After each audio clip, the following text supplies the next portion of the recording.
वर्ण होते हैं? हिंदी में प्रयोग में आने वाले वर्णों की संख्या कितनी बताओ? कोई बच्चा बताओ कितने? 52 वर्ण होते हैं। कितने होते हैं? ये ध्यान रखना, ये मैंने गोलाक के अंदर लिख दिया 52। 52 वर्ण अब हमें देखने हैं वे कौन कौन से होते हैं। वैसे वर्णों की संख्या 44 होती है। अक्षर वर्णों की संख्या कितनी होती है?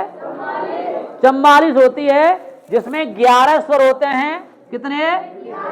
11 स्वर होते हैं और 33 व्यंजन होते हैं। जबकि ये व्यंजन हमारे देख रहे हैं कितने हैं?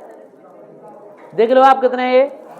1 2 3 4 5 6 7 8 9 10 11 12 13 14 15 16 17 18 19 20 21 22 23 24 25 26 27 28 29 30 31 32 33 34 35 36 36 तो यही है, हम कह रहे हैं 33 ही है। समझ रहे हो ना?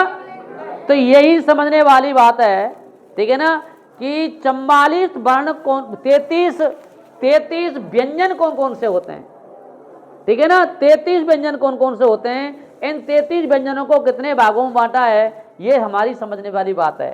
इस 33 व्यंजनों को हमने बांटा है 3 भागों में। कितने भागों में बांटा? ध्यान रखना। नंबर 1 है स्पर्श व्यंजन। कौन सा? स्पर्श व्यंजन। दूसरा है अंत्यस्थ व्यंजन, और तीसरा है ऊष्म व्यंजन। ध्यान रखिए। और चौथा और है इसमें, वो है संयुक्त व्यंजन। कौन से? संयुक्त व्यंजन। सब बच्चे ध्यानपूर्वक समझ लें। स्पर्श व्यंजन किसे कहते हैं? स्पर्श व्यंजन उसे कहते हैं जो मुंह के किसी ना किसी भाग से टकरा करके निकलते हैं, उन्हें कहते हैं स्पर्श व्यंजन, ठीक है ना। और स्पर्श व्यंजनों की संख्या होती है कितनी? 25।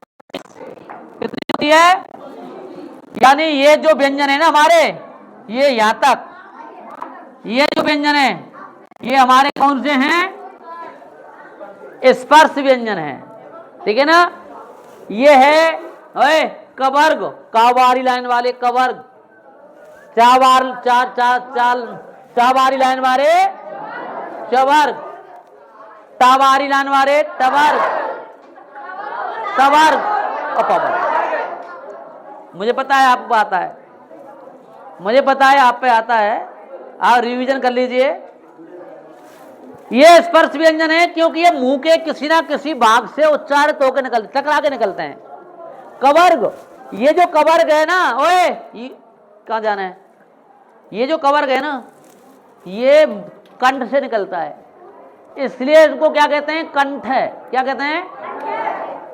कंठ से निकलते हैं। का, अब देखो यहां से दबाओगे ना, का, ख, ग, घ, ये कंठस्थ, कंठ, कंठ से निकलने वाले को इनका उच्चारण स्थान कौन सा हो गया? कंठ। और ये है चा छा तालु, क्या है? तालव्य बोलते हैं इनको। जब ये उच्चारित होते हैं, मुंह से निकलते हैं ना, तो तालु, यानी तालु कहां होता है?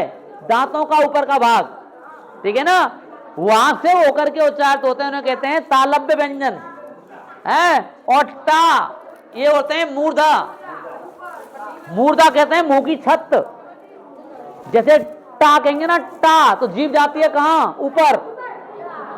टा, ठा, डा, ढा, इसलिए। और ये है तवर्ग, ता, दांत, ता, था, दा, जीभ कहां आती है? दांत पर। ता, था, दा, धा। और ये ओष्ठ, टकराते हैं पा, होठ से, पा, फा, बा, भा। समझ गए इनको? बच्ची समझ गए? मैं बेटा अभी पूछूंगा, रोजा मैं अभी पूछूंगा, रुक जाओ। मेरा कर्तव्य है कि एक बार मैं आपको बता दूं, मेरा कर्तव्य है कि मैं आपको एक बार समझा दूं, जिससे कि कोई बालक यह ना कहे कि हमको बताया नहीं था और हमसे पूछ लिया। इसलिए अध्यापक का कर्तव्य होता है उसका धर्म होता है कि वो पहले ज्ञात कराए कि बच्चों ये इस प्रकार से होता है, ठीक है ना, और फिर हमारा पूछने का अधिकार है, हम आपसे पूछ सकते हैं। पहले बताने का अधिकार है, फिर आपसे पूछने का अधिकार है। फिर यदि नहीं बताते हो आप तो निश्चित दंड के पात्र हो, क्योंकि हम आपको समझा रहे हैं, समझ लो, फिर आपसे पूछा जाएगा, फिर आपको बताना पड़ेगा और नहीं दंडित होना पड़ेगा। सुन लेना, बता रहा हूं मैं आपको, क्लियर बता रहा हूं शब्दों में। पवर्ग बता दिया मैंने, पा पा फा ओष्ठ होता है, होठ से उच्चारित होता है। अब आ जाइए आप, ये 5 की लाइन किस हिसाब से कितने हो गए? 25 हो गए। ध्यान रखना, स्पर्श व्यंजनों की संख्या 25 होती है। अंत्यस्थ व्यंजन होते हैं जो मुंह के किसी भाग से ना टकराकर, ठीक है ना, सीधे प्रकट होते हैं, अंत्यस्थ होते हैं, वे होते हैं या रा ला वा, या रा ला वा, ठीक है ना, यहां तक होते हैं ये। इनकी संख्या कितनी होती है? और ये होते हैं ऊष्म व्यंजन, सा ह, ये 4 हैं, ये होते हैं ऊष्म व्यंजन।